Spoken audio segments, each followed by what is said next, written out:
দুনিয়ার মধ্যে সবথেকে সহজ আর মজাদার রেসিপির মধ্যে হচ্ছে এই চিকেন বিরিয়ানি। খুব সহজেই তৈরি করে নিতে পারবেন, তাও আবার বাবুর্চির হাতের এই চিকেন বিরিয়ানি আর হচ্ছে গরুর মাংসের স্বামী কাবাব। হ্যালো এভরিওয়ান, আসসালামু আলাইকুম। সবাই কেমন আছেন? এই তো আল্লাহর রহমতে আমরা অনেক অনেক ভালো আছি। সবাইকে নতুন ব্লগে স্বাগতম। সবাইকে পুরো ভিডিওটা দেখার আমন্ত্রণ রইল। যদি পুরো ভিডিওটা দেখেন অবশ্যই আপনারা খুব সহজভাবে তৈরি করে নিতে পারবেন এই দুইটা রেসিপি। চলেন তাহলে দেখে নেওয়া যাক। এই তো এখানে আমি মুরগির মাংস নিয়েছি, আর এর সাথে দিয়ে দিলাম পেঁয়াজ কুচি, কাঁচামরিচ কুচি, বিরিয়ানির রেডি মশলাটা 1 প্যাকেট নিয়েছি, টক দই আর হচ্ছে কাঠবাদাম বাটা সব আমি পরিমাণ মতন দিয়েছি, আমি যতটুকু মাংস নিয়েছি সেই অনুযায়ী।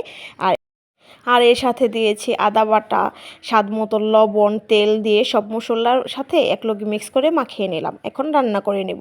এই তো অনেকটাই হয়ে আসছে, আপনারা দেখতেই পাচ্ছেন মাংস থেকে কিন্তু অলরেডি পানি উঠে আসছে। এই পর্যায়ে দিয়ে দিব টমেটো কেচাপ। এই রেসিপিটা কিন্তু একদম বাবুর্চি যেভাবে রান্না করে ঠিক সেইভাবে। কিছুদিন আগে আমাদের বাসায় একটা অনুষ্ঠান হয়েছিল, তখন বাবুর্চি ঠিক এইভাবে রান্না করছে, তাদের হাত থেকেই নেওয়া এই দুটো রেসিপি। ওই সাইডে মাংস বসিয়ে দিলাম হতে থাকুক। এই তো এখানে আমি 2 কাপ গরুর মাংস নিয়েছি, 1 কাপ ছোলার ডাল নিয়েছি, আর পেঁয়াজ কুচি দিয়ে দিলাম, আস্ত দিয়েছি, আদা বাটা, স্বাদ মতো লবণ, তেল, গরম মশলা, দারচিনি, এলাচি, তেজপাতা এগুলো দিয়ে এখন হালকা পানি দিয়ে আমি মাংসটাকে সিদ্ধ করে নিব। আর সামান্য পরিমাণ পানি দেবো, বেশি পানি দেবো না। যতটুক সিদ্ধ করার প্রয়োজন ডাল আর মাংসটাকে ততটুকুই আমি দিয়ে সিদ্ধ করে নিব। এই তো সিদ্ধ হয়ে গেছে, আপনারা দেখতেই পাচ্ছেন। ঝালের জন্য কিছু কাঁচামরিচ দিয়ে সিদ্ধ করে নিলাম। এই সাইডে আমার মাংসটা হয়ে গেছে। এখন বড় একটা প্যানের মধ্যে আমি বিরিয়ানিটা রান্না করে নেব। আর এই মাংসর মধ্যেই আমি কিন্তু চাল দিয়ে চালটাকে ভালো করে কষিয়ে নেব। এই মাংসর ঝোলের এই গ্রেভি থেকে কিন্তু এই চালটা কষানো হয়ে যাবে। আর সব কিছু আমি বেশি বেশি অ্যাড করেছিলাম, কারণ তেলটা তখন আমি বুঝে দিয়েছি, এখন আর আমার তেল দেওয়ার কোনো প্রয়োজন নাই। মাংসের সাথে চালটা ভালো করে কষিয়ে নিলাম। এখন গরম পানি দিয়ে দিলাম। চাল নিয়েছি, চাল অনুযায়ী আমি পানিটা দিচ্ছি, পানিটা সবাই বুঝে দেবেন। আমি এখানে 1 কেজি চাল নিয়েছি, সেই পরিমাণ আমি পানি দিয়েছি।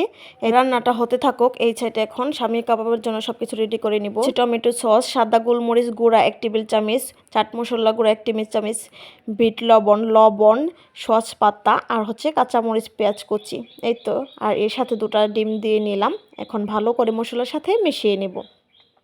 এইভাবে কিন্তু স্বামী কাবাবটা বানালে মাশাআল্লাহ খেতে কিন্তু অনেক অনেক মজা হয়। আর বিয়ে বাড়িতে কিন্তু তারা এইভাবেই বানিয়ে থাকে। এই তো এখন আমি গোল গোল শেপে আপনাদের পছন্দ অনুযায়ী শেপ দিয়ে ছোট বড় করে বানিয়ে নিতে পারবেন, যার যার পছন্দ মতন তৈরি করে নেবেন। আমি এইভাবে করে সবগুলো কাবাব বানিয়ে নিলাম। আর বিরিয়ানির সাথে কিন্তু কাবাব হলে তার কোনো কথাই নেই, খেতে মাশাআল্লাহ অনেক মজা লাগে। এই তো এখন 3টা ডিম ফেটে ডিমের মধ্যে চুবিয়ে এখন কাবাবগুলো ভেজে নিব। আর আপনারা চাইলে কিন্তু ডিম ছাড়াও ভাজতে পারবেন, যাদের ডিমের সমস্যা তারা ডিম ছাড়াও ভেজে খেতে পারবেন, সেটাও কিন্তু খেতে মাশাআল্লাহ অনেক মজা হয়।